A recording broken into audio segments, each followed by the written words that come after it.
हे what's up guys, welcome back once again. दोस्तों, आज की कहानी जो एक्सप्लेन करने जा रहे हैं उसका नाम है फॉरेस्ट। कहानी की शुरुआत होती है दो फॉरेस्ट रेंजर से जिनका नाम है जूलिया और हेनरी। दोनों ही अपनी ड्यूटी पर हैं, जंगल के साइड में बहने वाली नदी को पकड़ते हुए आगे की तरफ जा रहे हैं। जूलिया जो कि ड्रोन से जंगल के हिस्सों पर नजर रख रही है जहाँ पर उनका जाना मना है या फिर वहां आज तक कोई गया ही नहीं है। तभी हम देखते हैं कि उसके ड्रोन के आगे कोई आ जाता है और उसको तोड़कर अपने पास रख लेता है। अब फुटेज ब्लर होने की वजह से जूलिया फुटेज को देख नहीं पाती, पर उसे पता लगाना है कि आखिर ऐसा कौन कर रहा है। क्या कोई इस जंगल में रहता है? जिसके लिए वो हेनरी को बोट को साइड में लगाने के लिए कहती है, लेकिन वो उसको अंदर जाने से मना करता है क्योंकि वहां जाना अलाउड नहीं है। पर उसे अपना ड्रोन चाहिए, इसीलिए वो उसे कहकर बोट को साइड में रुकवा देती है। इस दौरान हम देखती हैं कि एक कोई अजीब सा आदमी जंगल में कुछ ट्रैप लगा रहा है और वो वहां लगे फॉरेस्ट कैमरास में भी मिट्टी लगा देता है। उधर जूलिया हेनरी को वहीं रुकने को कहकर अंदर की ओर चली जाती है और यहाँ से शुरू होता है इस कहानी का असली थ्रिलर। क्योंकि जरूरी नहीं है कि हर नेचर आपको पीस का एहसास ही दिलाए, कुछ हेल का भी एहसास दिला सकते हैं। वह हेनरी नदी के पास लगे हुए कैमराज में डेटा कार्ड बाहर निकालता है, लेकिन उसे वो देखकर वो काफी हैरान होता है क्योंकि किसी ने उसके कैमरा पर मिट्टी लगा दी थी, जो देखकर वो खुद शौक में था क्योंकि ऐसा किसी जानवर का काम तो नहीं हो सकता। क्या यहाँ कोई रहता है? यही सवाल उसके मन में घूम रहा था। तभी उधर से जूलिया की चीखने की आवाज आती है। दरअसल वो उसी ट्रैप में फंस गई है जो कि हमने शुरुआत में एक आदमी को लगाते हुए देखा था। जूलिया फौरन वॉकी टॉकी से हेनरी से कांटेक्ट करने की कोशिश करती है, जिसके लिए वो भागते हुए बोट के पास जाता है। वॉकी टॉकी ढूंढना शुरू करता है, पर एक गलती की वजह से वो पानी में गिर जाता है और कनेक्शन टूट जाता है। यानी कि अब मुसीबत और बढ़ने वाली है क्योंकि इतने बड़े जंगल में जूलिया कहाँ है वो कैसे पता लगाएगा। हालांकि आवाज तो उसके आसपास से ही आती है, लेकिन एग्जैक्ट लोकेशन का पता चलना जरूरी है। पर अब हेनरी बोट को लेकर नदी के साइड में जाता है, वहीं जूलिया जैसे तैसे करके खड़ी होती है। खुद की हिम्मत करके आगे बढ़ती है। कुछ दूर चलने पर उसे एक कॉटेज मिलता है जो कि बहुत पुराना था और वहां कोई था भी नहीं, इसीलिए वो वहीं थोड़ा रेस्ट करने का सोचती है। अब अंधेरा भी हो चुका है, इसीलिए हेनरी को थोड़ा अजीब लगने लगता है, पर वो फिर भी जूलिया को ढूंढ रहा था। इस बीच उसे झाड़ियों में किसी की आवाज आती है। उसे लगता है कि शायद वहां पर जूलिया होगी, इसीलिए वो उस आवाज का पीछा करता है। पर यही उसकी सबसे बड़ी गलती थी क्योंकि जूलिया तो यहाँ कॉटेज में है जिसके पास हम दो लोगों को खड़े हुए देखते हैं जो कि ट्राइबल हैं और इसी जगह के हैं जिन्हें हमने कहानी की शुरुआत में देखा था। वो जूलिया को ऐसी जख्मी हालत में देखकर उसकी मदद करते हैं और उसके पैर पर मरहम पट्टी करते हैं। यहाँ में पता चलता है कि वो दोनों बाप बेटे हैं और इस जंगल में बरसों से रह रहे हैं। उधर हेनरी परेशान हो चुका है, इसीलिए एक जगह रुककर वो आराम करने का सोचता है। तभी दोस्तों उसके पीछे हम एक इंसान को देखते हैं जिसका सिर्फ पैर ही है और वो भी 6। वो किसी क्रिएचर की तरह चल रहा है, इसलिए हेनरी बहुत ज्यादा डर जाता और भागने लगता है कि तभी सीन कट होकर पहुंचता है जूलिया के पास, जिसे वो लोग कुछ खाने को देते हैं। पर उस खाने में तो कीड़े दौड़ रहे थे, जिसे देखकर उसका बिल्कुल भी मन नहीं कहता। जूलिया बहुत कोशिश करती है कि वो उनसे उनके बारे में जानकारी निकाल सके, लेकिन बाप ब्रेफेंड कुछ नहीं बताता और सभी को सोने को कहता है। लेकिन जूलिया उसके बेटे स्टीफन को बताती है कि उसने जंगल में किसी अजीब से 6 पैर वाले चीज को देखा है। क्या वो कोई जानवर है? उसकी ये बात सुनकर स्टीफन बहुत ही डरावना सा रिएक्शन देता है और सोने को कहता है। अब एक दिन जूलिया देखती है कि उसके शरीर पर अजीब से पौधे उगने लगे, जिनसे वो फौरन ही बाहर खींच कर निकालती है कि तभी उसकी आंख खुलती है क्योंकि ये सब एक सपना था और कुछ नहीं। कुछ ज्यादा ही अजीब सा सपना नहीं था। अब कुछ तो इसके पीछे की वजह होगी जो हमें आगे पता लगेगी। उधर दोनों बाप बेटे शिकार करते हैं और फिर उसके साथ कुछ अजीब सा रिचुअल करते हैं। वहीं घर में जूलिया को औरत की एक फोटो मिलती है। इतने में वो दोनों आ जाते हैं तो वो उसे छुपा देती है। अब रात होने पर वो फिर से उनके बारे में जानने की कोशिश करती है और आज ब्रीफेंट उसे बताता है कि असल में वो एक पैथोलॉजिस्ट था, यानी कि जो पेड़ों के बारे में जानकारी इकट्ठा करते हैं, और उसकी वाइफ एक केमिकल इंजीनियर थी।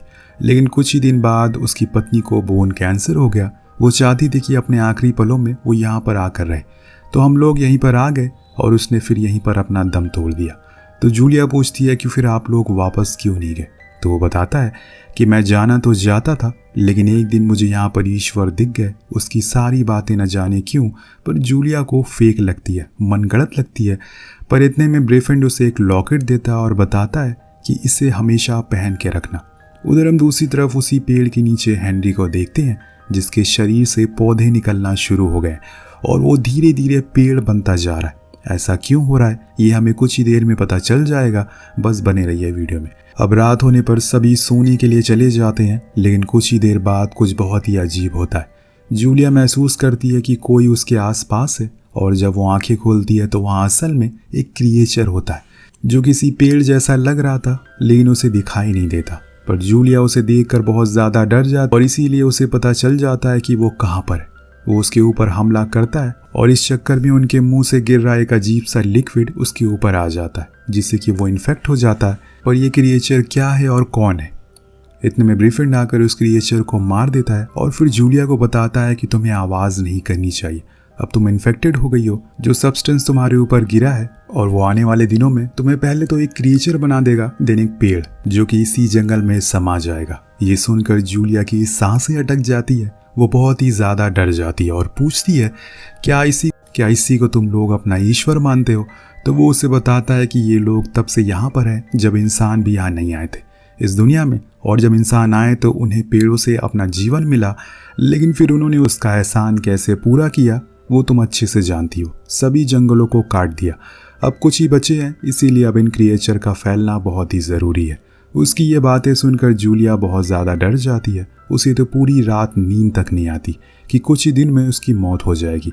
अगले दिन वो स्टीफन को फ़ोन के बारे में बताती है, क्योंकि उसने अपनी पूरी ज़िंदगी में कभी ऐसी कोई चीज़ नहीं देखी। वो उसे पकड़ता है कि तभी वहाँ पर प्रीफंड आ जाता है, जो ये देखकर बहुत गुस्सा करता है और जूलिया से कहता है कि अपनी चीज़ें अपने पास रखो, वरना मैं तुम्हें यहाँ से बाहर निकाल दूंगा।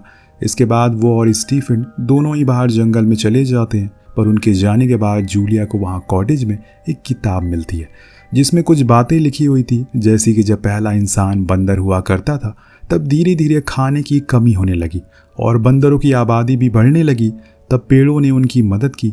उधर हम ब्रीफन को देखते हैं जो एक पेड़ के पास बैठ जाता है, उसके अंदर कुछ मांस के टुकड़े डालता है, जिसके कुछ देर बाद उसमें से कुछ मशरूम निकलते हैं जिन्हें वो खुद भी खाता है और अपने बेटे को भी खिलाता है। दिन दोनों ही घर आ जाते हैं। इस बीच जूलिया नोटिस करती है कि उसके हाथों में से हल्के हल्के पेड़ निकल रहे, पर वो इन पर अब नोटिस नहीं करती और ब्रीफन से कहती है कि मुझे घर जाना है। तो वो मान जाता है, पर वो कहती है क्या वो स्टीफन को भी अपने साथ ले जा सकती है? वो अपनी पूरी ज़िंदगी यहाँ पर नहीं बिता सकता, पर उसका पिता मना कर देता है, इसीलिए वो दोनों ही बाहर जाते हैं। तब जूलिया उसे पूछती है कि तुम लोग इतने सालों से यहाँ पर रह रहे हो तो तुम इन्फेक्टेड क्यों नहीं हुए? पर वो कोई जवाब नहीं देता। इस बीच उसे कुछ ही दूरी पर हेनरी की टॉर्च मिलती है, जिनसे उसे अंदाज़ा हो जाता है कि वो यही कहीं आसपास ही, इसीलिए वो उसे ढूंढने के लिए आगे जाती है। तभी उसे हेनरी मिल जाता है जिसके पूरे शरीर पर पेड़ उगाए थे। वो दर्द के मारे तड़प रहा था, क्योंकि अब उसके ऑर्गन की जगह पेड़ की जड़ें घुस रही थी, इसीलिए वो खुद को मारने को कहता है, लेकिन जूलिया ऐसा नहीं कर पाती तो ब्रीफिंड ही उसे मार देता है, क्योंकि इससे वो आसान मौत मरेगा। इतने में उन्हें किसी की आहट सुनाई देती है, तो वो दोनों फौरन भागते हुए घर लौट आते हैं और चारों ओर से उसे लॉक कर देते हैं। पर जूलिया को अब कुछ समझ नहीं आ रहा है कि ये सब असल में चल क्या रहा है और क्यों चल रहा है। थोड़ी देर बाद वो नोटिस करती है कि उसके पेट पर भी वो पेड़ उगा रहे हैं, जिससे वो बहुत ज़्यादा परेशान हो गई है। इसीलिए वो प्रीफिंड से इसका कोई इलाज पूछती है, पर वो बिना कुछ बताए वहाँ से चला जाता है। पर जूलिया को जानना था, इसीलिए वो स्टीफन से भी यही सवाल करती है। वो ये भी पूछती है कि इतनी रात में वो कहाँ गया है, तो वो बताता है कि वो तुम्हारे लिए प्रे करने गया है। उसी दौरान हम प्रीफिंड को देखते हैं जो उसी पेड़ के सामने बैठा उससे प्रे कर रहा होता है, लेकिन तभी उसके अंदर से कुछ अजीब अजीब सी आवाज़ें आने लगती है, मानो वह पेड़ बहुत ज़्यादा गुस्सा है। और वहाँ पर जूलिया उससे पूछती है कि तुम्हारी माँ कहाँ है, क्या वो भी इन्फेक्टेड हो गई है? तो वो कहता है कि हाँ वो अभी ज़िंदा है, लेकिन मेरे डैड ने मना किया है किसी को भी ये बताने से। लेकिन यहाँ में पता चलता है कि कहीं न कहीं स्टीफन जूलिया को पसंद करने लगा है, इसीलिए वो उसे हर एक बात शेयर करता है जो उसके पिता ने उसे बताई थी।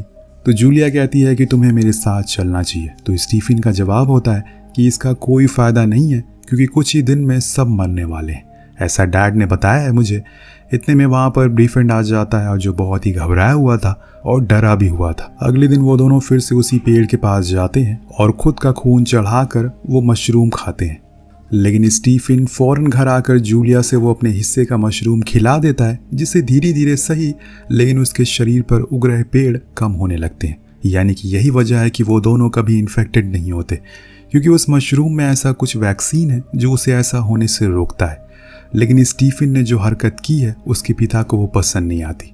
वो जूलिया से कहते हैं कि तुम्हें यहाँ से अब जाना चाहिए, बहुत रह ली तुम यहाँ पर हमारे साथ, पर वो जाने से इनकार कर देती है क्योंकि उसे जानना है कि यहाँ पर क्या हो रहा है और उसे ठीक भी होना है। अब एक दिन स्टीफन उसे लेकर उसी पेड़ के पास जाता है और बताता है कि यही पेड़ ही उसकी माँ है, जिसे देखकर जूलिया बहुत हैरान होती है। जो बात स्टीफन बताता है वो सच में दोस्तों सच थी। उसकी माँ अभी भी जिंदा है और वो किसी बोन कैंसर से नहीं बल्कि इसी इन्फेक्शन से मरी थी। अब घर आने पर वो अपने फ़ोन में उसी चिप को लगाती है जो इस जंगल में लगे हुए कैमराज में मिली थी, जिसमें वो एक फ़ोटो में देखती है कि उसके जाने से पहले हेनरी के पास बॉयफ्रेंड था, यानी कि वो उसे बचा सकता था, लेकिन उसने ऐसा नहीं किया, जिसका जवाब वो उसे मांगती है। तब बॉयफ्रेंड गुस्से में कहता है कि मैं नहीं चाहता कि कोई भी इंसान बचे, क्योंकि उन्होंने अपनी पॉपुलेशन इतनी ज़्यादा बढ़ा ली है कि हर तरफ जंगल काटे जा रहे हैं। किसी को कोई भी फिक्र नहीं है, बस उन्हें पैसे कमाने हैं। इसीलिए अब वो समय आ गया है कि जब इंसानों को मार दिया जाए। इसीलिए इन क्रिएचर की आबादी अब बढ़ रही है। अब इंसानों का अंत करीब है। पर जूलिया कहती है कि मुझे तुम्हारी बातों पर ज़रा भी यकीन नहीं है, लेकिन मैं जानना चाहती हूँ कि तुम कौन सा रिचुअल परफॉर्म करते हो। इसीलिए उसी रात तीनों बैठते हैं और बॉयफ्रेंड उसके ऊपर वो रिचुअल करता है, जिससे कि वो बेहोश होने लगती है और एक ऐसी जगह पर पहुंच जाती है जहां सभी लोग बिना कपड़ों के थे। उसी दौरान स्टीफन उसके साथ इंटीमेट होता है। तभी हम बॉयफ्रेंड को देखते हैं जो उसी पेड़ के पास बैठा कुछ मांग रहा है। ये उसी रात का दृश्य है जब वो पेड़ गुस्सा हो गया था। तो वो बताता है कि मैंने असल में स्टीफन को मांगा था उससे, इसीलिए वो गुस्सा हो गया। लेकिन इसका क्या मतलब है हमें ये आगे जानने को मिलेगा। जैसे ही जूलिया की आंख खुलती है तो वो बहुत ही ज़्यादा घबराई हुई थी। उसे सहारा देता है और कुछ दिन फिर से सब कुछ नॉर्मल हो जाता है। लेकिन वहीं जूलिया का शरीर अब धीरे धीरे उन पेड़ों की तादाद बढ़ रही है। इसीलिए एक रात जब बॉयफ्रेंड नहीं होता तो वो स्टीफन से कहती है कि चलो हमें यहाँ से चलना चाहिए, शहर जाकर ज़्यादा अच्छी ज़िंदगी हम जी सकते हैं। तो वो मान जाता है और जाने लगता है। लेकिन सुबह उनके सामने बॉयफ्रेंड आता है जो अपने बेटी से कहता है कि वहाँ की दुनिया बहुत बुरी है, ये तुम्हें ले जाकर बेच देगी, जिसके बाद वो लोग तुम्हें गुलाम बना कर रखेंगे। मैंने इन्हीं सब चीज़ों से तुम्हें बचा कर यहाँ रखा हुआ है। अब स्टीफन अपने पिता की बातों में एक बार फिर आ जाता है और उनके साथ चला जाता है। और जूलिया को अब पता था कि वो स्टीफन के साथ कुछ बुरा करने वाला है। यही होता भी है, वो उसकी बलि देने वाला था। इस बारे में स्टीफन को कुछ भी पता नहीं था, इसीलिए वो अपने पिता से पूछता है कि हम क्या करने वाले। वो कहता है कि मैं तुम्हारी बलि दूंगा। इसी बीच हम जूलिया को देखते हैं जिसने उस कॉटेज से कुछ तीर उठा लिए, जिन्हें लेकर वो उनके पास पहुंचती है और बॉयफ्रेंड के ऊपर वार करती है, जिससे वो बहुत ज़्यादा गुस्सा होता है और किसी जानवर की तरह जूलिया के ऊपर चढ़ जाता है। लेकिन स्टीफन उसे बचा लेता है और खुद अपने पिता से लड़ने लगता है। जूलिया के इस शोर शराबे से वहां पर वही क्रिएचर आ जाता है जो बॉयफ्रेंड को पकड़ लेता है, जिससे वो दोनों वहीं मरने के लिए छोड़कर उसे कॉटेज में आ जाते हैं और इंटीमेट होते हैं। अगले दिन जूलिया वही बुक फिर से पढ़ती है जिसमें वही सब बातें लिखी हुई थी जो कि उस दिन बॉयफ्रेंड ने उसे बताई थी, कैसे लोगों ने जंगलों को ख़त्म कर दिया और अब धीरे धीरे प्रकृति अपना बदला लेगी। उधर हम बॉयफ्रेंड को देखते हैं जो उसी हालत में था। उसके शरीर से भी पेड़ निकलना शुरू हो गए हैं, लेकिन वो जैसे तैसे जाकर उसी पेड़ के पास बैठ जाता है और खुद का खून चढ़ाता है। कहता है कि मुझे वो दे दो, लेकिन अब कुछ काम नहीं करता, इसीलिए वहीं तड़प कर मारा जाता है। उधर हम जूलिया को देखते हैं जो कि अब पूरी तरह से पेड़ बन चुकी है। उसके पूरे शरीर में फंगस आ गई है। किसी भी समय वो क्रिएचर में बदल सकती है, इसीलिए वो स्टीफन से कहती है कि यहाँ से चले जाओ वरना तुम भी मारे जाओगे। वो मान जाता है। इतने में हम उसके घर के बाहर हेलीकॉप्टर की आवाज़ को सुनते हैं, यानी कि अब स्टीफन के अंदर भी यहाँ से बाहर जाने की इच्छा जाग गई है। इसीलिए वो उस किताब को घर के बेसमेंट में छुपा देता है और जूलिया को अलविदा कहकर वहाँ से चला जाता है। नेक्स्ट सीन में हम उसे सिटी में देखते हैं। वो यहाँ तो आ गया है, पर वो अपने साथ साथ उस इन्फेक्शन को भी ले आया, क्योंकि वो जूलिया के साथ इंटीमेट हुआ था और अब वो इन्फेक्शन पूरी दुनिया में फैलेगा और इसका अंजाम क्या होगा हमने कुछ सालों पहले देख लिया। इसी दृश्य के साथ ये कहानी यहीं ख़त्म हो जाती है। बेसिकली दोस्तों ये पूरी कहानी हमें दिखाने की कोशिश करती है कि कैसे इंसान नेचर को ख़त्म कर रहा है और अब नेचर भी उसका बदला ले रहा है, जिसका नाम है ग्लोबल वार्मिंग, जिससे कहीं पर सूखा पड़ रहा है तो कहीं बाढ़ आ रही है। हमने पहले ही अपने नेचर को बहुत नुकसान पहुंचा दिया है और अगर हम नहीं रुके तो शायद कुछ ऐसा ही हाल हमारा भी होगा। जिसके साथ ये कहानी यहीं ख़त्म हो जाती है। मिलते हैं अगली वीडियो में। Thank you so much watching. Peace out.